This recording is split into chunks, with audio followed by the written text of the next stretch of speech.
All right, I think it's pretty safe to say that, we're building these swim flies. The head drives the train. So, out of the shop, I know what sells. I know what we use. Obviously, got a lot of on-water time observing clients fishing these flies and fishing them myself. Let's just step through changers and let's talk about, different materials to use for the head. Let's start with just your basic, hen saddle or schlappen. Feather head. Yep. Let's talk a little bit about that, and we'll just kind of drop through a few of these as we go. All right. Well, we'll start with the feather. So, there's a lot of things I learned about not being an engineer about turbulent flow versus laminar flow, and the laminar flow really drives the train and allows water to flow over the material. Wanting to know why the feather changers work so well and swam probably the easiest out of all the changer styles. Right.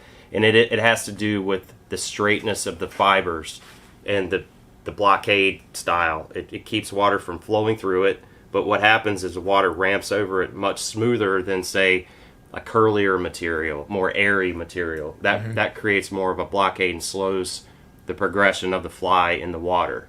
The feathers allows water to glide over it, much like a sports car, which leads me to the finesse brush that we're coming out with Flyman. This acts just like feathers in the water. It's just a synthetic version, and we'll have it from 3/4 of an inch, 1 inch, 1.5, 2, 2.5, 3, and 3.5. Right. Which is going to allow us to tie flies from this big down to that big, and it allows us to have the flies to be more realistic. As you can see, it's very translucent. It's got flash, but a subtle type of flash, and we'll have a bunch of different color variations of that. But the feather and these two are my favorite styles because they swim the easiest in the water and they cast very easily. Right. And you don't have to grow this. Exactly. You just make it. That's right. So that's definitely one thing that, we experience is like, when are you going to get more hen? When are you going to get more hen? It's like when the chickens are when they're ready, right? When they're ready. So, obviously a big deal. Feathers, the OG, and just always just natural materials. A lot of people are into natural materials. Obviously, we are here at the shop, but having that as a choice, that's going to be pretty sweet to have that. We have them in stock right now, 3/4 inch all the way up to what, 2 inch now? 2 inch right now. The rest are coming, so hit us up. Second thing on my list here would be just different brush heads. What brush heads do you prefer? What do you like? Maybe give us a couple properties of each as we go through. So starting with sculpting brush. Yeah, this is one of my favorite heads to use because it allows it's kind of the best of both worlds. You have a little bit of laminar flow, but you also have a little bit of turbulent flow with this because of the kink. But it's a dense enough brush that several wraps starts the diversion of water, which allows the rest of the body to swim properly. These will sink a little bit faster, not moving into this too quickly, but these will allow you to kind of get into the zone a little bit more without adding weight, and you can adjust your fly lines, and that's a whole nother story to adjust where you want to be in the different levels, depending on what the fish are telling you as well. But this is a really good one, and it's called sculpting fiber because you can sculpt the heads and you can have them a broader, or you can have a much more arrowhead style, depending on the type of action that you want. A broader head, it gives you more wider swim. A tighter, narrower head will give you more of a tighter swim. So those are all things to look at when you're designing the heads on these, and then the rest of the body will follow. Right. And available in multiple different sizes. So, we carry 1 and 2 inch. I think they might make a 3 inch. Yep. And also just a cornucopia of colors. I mean, there's probably 30 to 40 different colors in this brush. I use that a lot on the even the bigger hybrids for the musky style or bigger saltwater stuff. So that is that's a good choice. You can create a nice dense head. Takes a few more wraps, but that dense head will kind of compress and penetrate the water a little bit better than some other types of heads, which we'll talk about here in a second. Yep. Right. And then one of our favorites around here, fishing for smallmouth, fishing rivers that aren't super deep, wanting to build flies that really have a lot of rebound, a lot of suspending properties. So I know, we use this brush a lot. Comes in maybe 10, 12 different colors. But touch a little bit on the EP brush. Yeah, the EP brush is a great product because of that, what we were talking about. It allows the fly to suspend a little bit more. It'll hover up in the water column a little bit more. You can create a much denser head. I even use this on a new pattern that's the swim crawl, where I'll do more of a shovel type of head, similar to a D, but a little bit different, and I'll put some weighting in behind it. So you're able to form really cool, smoother heads, but it does trap water in areas, which creates more air pockets, which in my opinion will help a fly suspend a little bit more without adding foam or deer hair. So it's more of a synthetic version, just because of the polymers that they use in these fibers. It's more like a poly. Yep. So it does have more of a turbulent flow too, and generally when we use these, we're tying a bigger bulbous type of head for these. Right, definitely. Well, cool product. Yep. EP brush. For those into natural, fibers, obviously deer hair, belly hair, or body hair, always been a part of the game, from the Mudland minnow to the diver, Kelly's Dahlberg flies, divers. Dahlberg diver, some of the stuff Bob used to do. Talk a little bit about deer hair shapes, whatnot. Yep. Deer hair is great because you obviously can spin bulb style heads to have more of that hover, or you can do like Dahlberg diver head where you can have that dive with a hover. You can add this into body material to create what my hover changers, where I use natural materials to have a fly that'll suspend horizontally in the water. You can shape it. It's one of the obviously natural materials. It's kind of nature's canvas, right? So you can do all kinds of stuff with this. And finding quality hair is important as well. It is, and having the hollow stuff, it allows it to spin right. You can get certain lengths. It's a great product. That's why it's been around for eons. You've got brushes, you've got deer hair, you've got different things that are going to require you to experiment and trim and have some trial and error, and probably screw up some heads and have to bust out the razor blade to clean them up and redo them. But there are some options out there. Obviously, the people that are familiar, the anglers out there familiar with us at Schultz Outfitters, we fish these Rainey's diver heads quite a bit on swinging D's in various patterns. You've got other foam materials from Rainey's, like these what do they call them, mini me pops that you may put behind the head. Talk a little bit about foam and shape, and what you dig about that kind of stuff. That's kind of for lack of a better term, is kind of idiot proof. You put it out there. And it works, right? It shortens the learning curve, and it shortens the tying process by sliding a foam head on there. And it's something that you can use and take off over time if they get tore up. And like you said, I'll use this foam within the head, or put it on front to have certain actions. You doing your stuff with the swinging D's, it gives you a nice erratic diving, sliding properties. And what I like too is put this as a support system within the fly, depending on what I'm wanting to do, and it makes it do different things. Like when I was down in the Amazon couple years ago, I put this on the mallard changers, and having that laminar flow and having this going over that, it gave it a really super erratic motion, which is different. So there's so many things you can do, and it gives you that rise as well, which with the right type of line, you can have a dive and then kind of hover up, just like the diver heads. Right. There's a lot of options with all this stuff, and they all have a purpose, and it's using the right tool for the job. Right. Back to materials such as brushes. I guess let's just touch really on brushes to start. I get to see a lot of flies. You get to have people come in, they're so excited, like, oh, dude, show you this. And there are a lot of flies out there that people bring in that look really cool, and you're like, dude, that's a clean fly. But because of your experience on the water and knowing what different shapes and whatnot do, you know that fly is probably not going to perform as well as the tire may have thought it would perform.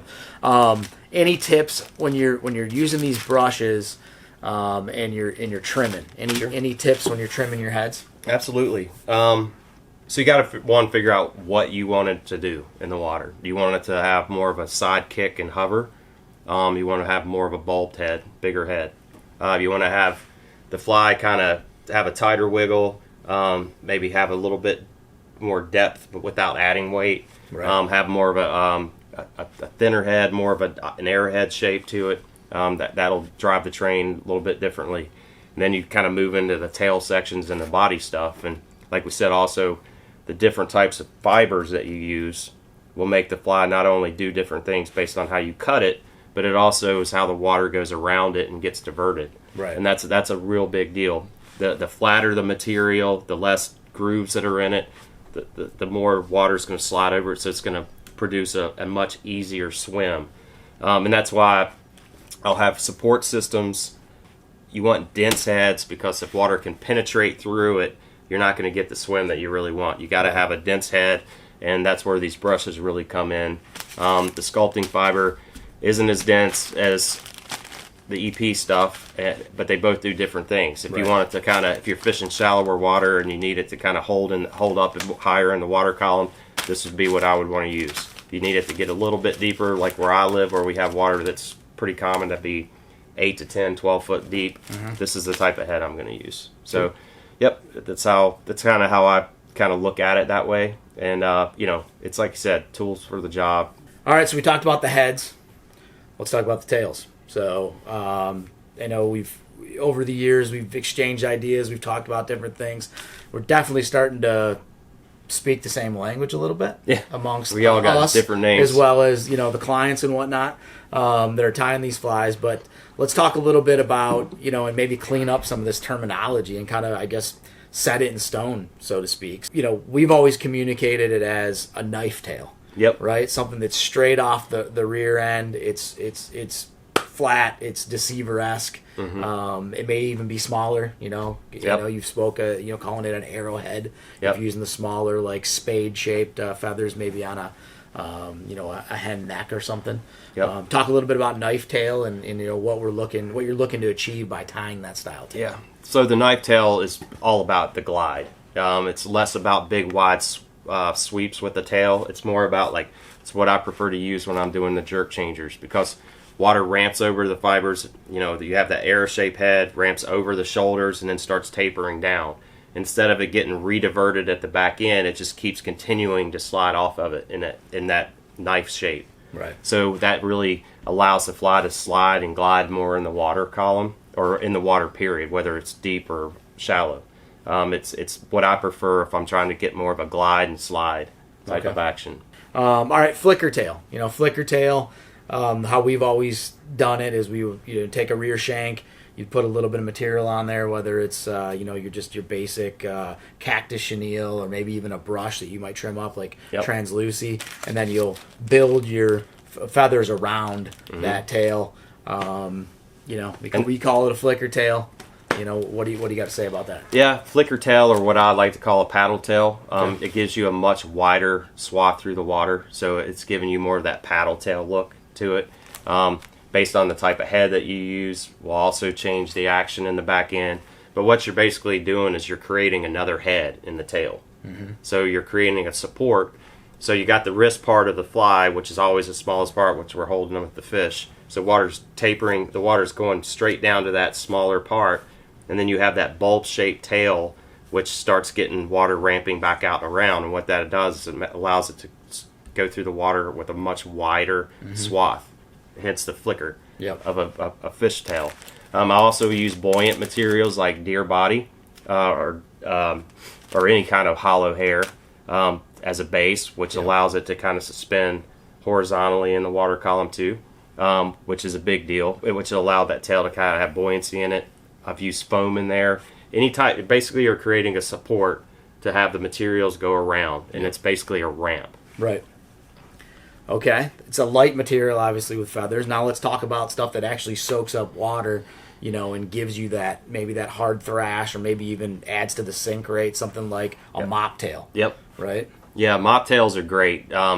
It's the dirty, right? But it actually allows you to have a couple more shanks because of it absorbs so much water that it gives you a lot more of a wiggle without having to incorporate a lot more action with the way you're stripping it.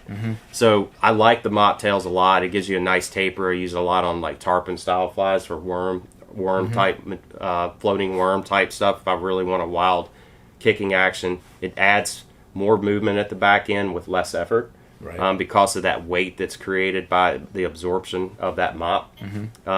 It's a really, if people haven't used that before, I would highly recommend it. It's pretty durable, and I love the look of it. It almost gives you that fluke style.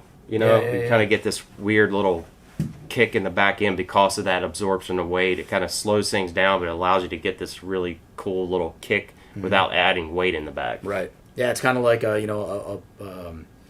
guess you could call it a trailer that was weighted, loaded improperly, and you kind of get that wicked kick in the rear end because you got too much weight in the back. So definitely a cool, easy, quick, cut it and tie it off. I know in my searches on the internet when digging to try to find different colors and whatnot, not all mop tails are created equal. There's definitely some good ones and some bad ones. So you'll have some that'll fray pretty easy, and the good ones don't do that. Right. And then I guess the last thing we could add to this would just be your basic marabou tail. Probably the easiest one to source when it comes to going to your local fly shop. And just marabou obviously has long stood the test of time as one of those essential fly tying natural materials. Anything to touch on with marabou tails? You obviously you get that pulsing action. It'll collapse and pulse. You can get those. You can tie it wispy and get more of a natural look to a tail. You can tie it longer to get more pulsing and a little bit more wiggle and collapse, which can be more of a trigger. All these things are about triggers. You have attracting qualities and triggering qualities. Which Larry likes to talk about with Doug Hannon, the bass professor. Larry had a lot of respect for him and really enjoyed his views on how fish are triggered and are attracted. And all these different tails have all triggering and attracting qualities to it based on how you use them within the fly. Right.